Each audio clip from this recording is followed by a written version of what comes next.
Assalamualaikum warahmatullahi wabarakatuh.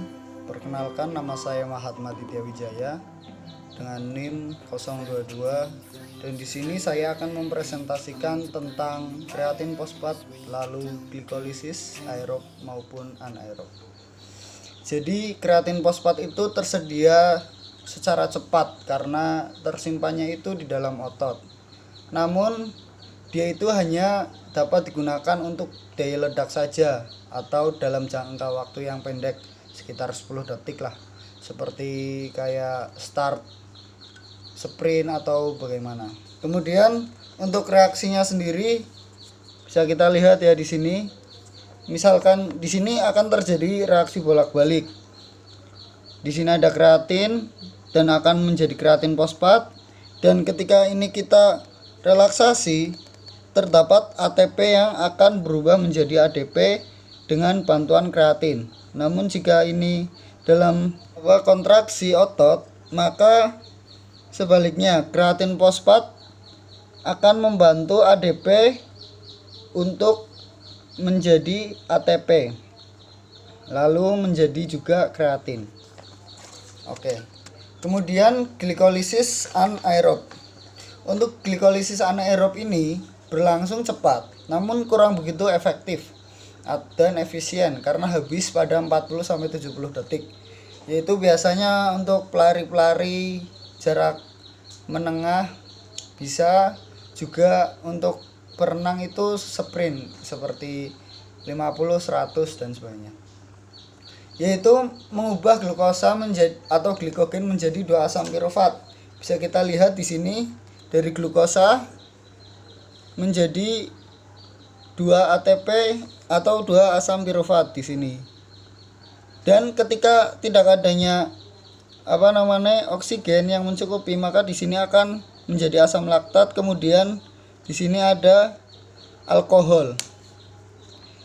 Bedanya dengan glikolisis aerob itu, nanti di sini jika asam pirufat itu mendapat yang namanya pemasokan oksigen yang lebih, maka akan ke mitokondria.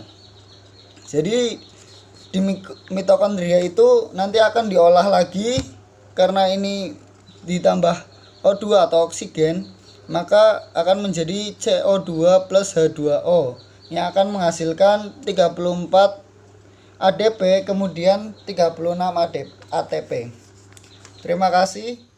Assalamualaikum warahmatullahi wabarakatuh. Nama saya Rafa Lakalim Aditya, NIM 610141947. Ya, di sini saya akan membahas tentang dekarboksilasi oksidatif. Dekarboksilasi oksidatif itu apa sih? Yaitu reaksi yang mengubah asam pirufat yang beratom 3C menjadi senyawa baru beratom C, 2 buah, yaitu asetil koenzim A. Reaksi dekarboksilasi oksidatif ini biasa disingkat DO. Sering juga disebut sebagai tahap persiapan untuk masuk ke siklus Krebs. Reaksi DO ini mengambil tempat di intermembran mitokondria. Nah, pertama-tama molekul asam cuka yang dihasilkan reaksi glikolisis akan melepaskan satu gugus karboksilnya yang sudah teroksidasi sempurna dan mengandung sedikit energi, yaitu dalam bentuk molekul CO2. Setelah itu, 2 atom karbon yang tersisa dari pirufat akan dioksidasi menjadi asetat, bentuk isoionisasi dalam asam asetat. Selanjutnya, transfer elektron dari NAD+ yang tereduksi menjadi NADH. Kemudian koenzim A, satu senyawa yang mengandung sulfur yang berasal dari vitamin B, diikat oleh asetat dengan ikatan yang tidak stabil dan membentuk gugus asetil yang sangat reaktif, yaitu asetil koenzim A, yang siap memberikan asetatnya ke dalam siklus Krebs untuk proses oksidasi lebih lanjut.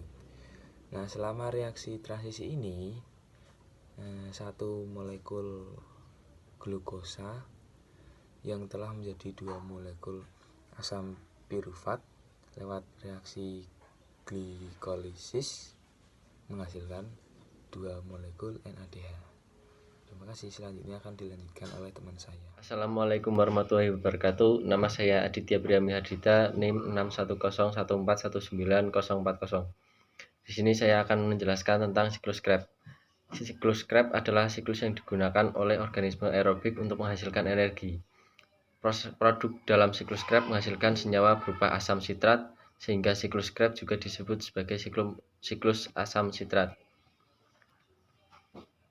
Tahapan respirasi sel dalam siklus Krebs. Tahapan respirasi sel diawali dengan proses glikolisis, yaitu pemecahan glukosa menjadi asam pirufat dan fosforilasi oksidatif yang akan menghasilkan adenotrifosfate atau 2 ATP dan 2 NADH. Tahapan siklus Krebs. Terdapat 2 tahapan Krebs yang penting untuk diketahui. Pertama yaitu tahapan persiapan, di mana asam pirufat akan diubah menjadi asetil CaO-A melalui proses dekarbosilasi oksidatif. Kedua yaitu tahapan dalam siklus yang mana akan berlangsung di dalam matriks mitokondria. Dalam siklus Krebs terdapat 8 tahap yang reaksinya terjadi terus-menerus dari awal hingga akhir dan terjadi secara berulang. 1. Pembentukan sitrat adalah proses awal yang terjadi dalam siklus Krebs. 2. Sitrat yang dihasilkan dari proses sebelumnya akan diubah menjadi isositrat dengan bantuan enzim akonitase. 3. Enzim dehidrogenasi isositrat mampu mengubah isositrat menjadi aketoglutarat dengan bantuan NADH. 4. Alfa-ketoglutarat mengalami proses oksidasi sehingga akan menghasilkan suksinil CaOA. Selama oksidasi ini, NADH+ menerima elektron atau reduksi menjadi NADH plus H+. 5. Suksinil CaOA diubah menjadi suksinat. Energi yang dilepaskan digunakan untuk mengubah guanosis difosfat GDP dan oksidatif menjadi guanisosis trifosfat.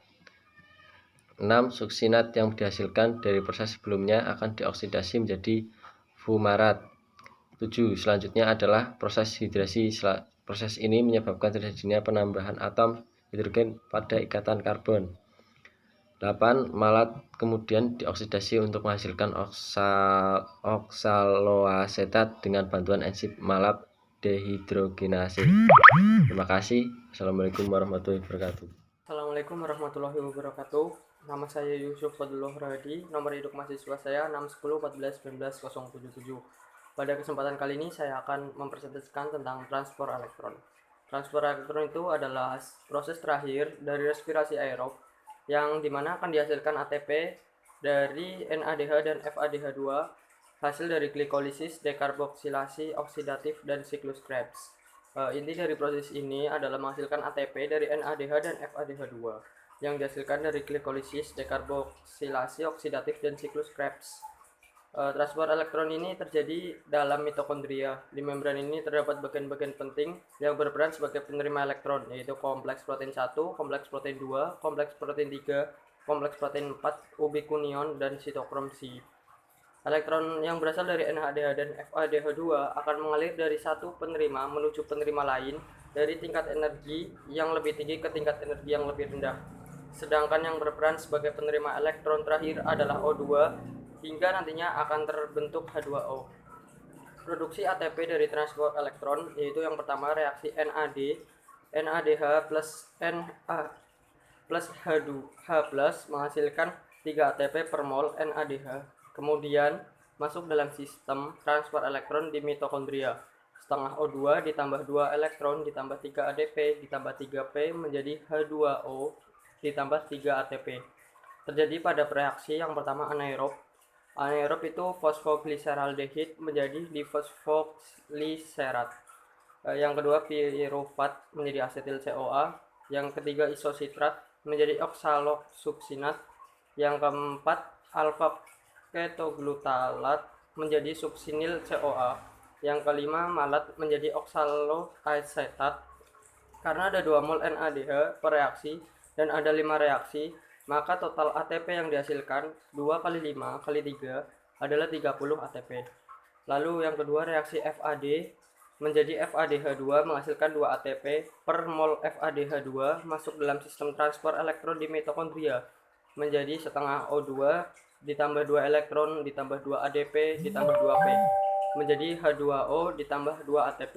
Terjadi pada reaksi suksinat menjadi fumarat. Karena ada 2 mol FADH2 maka totalnya ATP 2 kali 2 sama dengan 4 ATP. Jadi total ATP-nya adalah 30 ditambah 4 ditambah 2 sama dengan 36 ATP. Ditambah 2 ATP dari glikolisis anaerob, jadi total produksi ATP dari proses glikolisis 38 ATP. Pembentukan ATP per proses reaksi yaitu glikolisis anaerob 2 ATP, glikolisis aerob yaitu 36 ATP. Terdiri dari proses siklus Krebs 2 ATP, lalu 3 transport elektron sama dengan 34 ATP. Terima kasih. Wassalamualaikum warahmatullahi wabarakatuh. Halo, perkenalkan nama saya Erika Mitasari, biasa dipanggil Erika, NIM 61014190012. Kali ini saya akan menjelaskan bagaimana mekanisme pembentukan energi atau adenosine fosfat yang sering disingkat ATP oleh lemak dan juga protein. Yang pertama, pembentukan energi dari lemak dimulai dari reaksi hidrolisis yang dibantu oleh enzim lipase memecah gliserida dan 3 molekul H2O atau air menjadi gliserol dan 3 molekul asam lemak. Gliserol selanjutnya akan mengalami reaksi glikolisis dan siklus Krebs dan menghasilkan 22 ATP, sedangkan 3 molekul asam lemak akan mengalami reaksi beta oksidasi dan siklus Krebs sehingga menghasilkan 441 ATP, sehingga total yang dihasilkan oleh lemak energinya yaitu 463 ATP. Yang kedua adalah dari protein. Dimulai dari reaksi katabolisme yang memecah protein menjadi asam amino. Oh iya, energi yang dihasilkan oleh protein ini sangat sedikit dan hanya bisa digunakan ketika keadaan darurat saja. Contohnya kelaparan, puasa, dan juga ketika tubuh kekurangan energi dari karbohidrat. Tidak semua asam amino itu bisa digunakan untuk sumber energi, hanya beberapa saja yang bisa. Contohnya ada valin, isoleusin, leusin. Demikian penjelasan dari mekanisme pembentukan energi oleh lemak dan juga protein. Sekian dan terima kasih.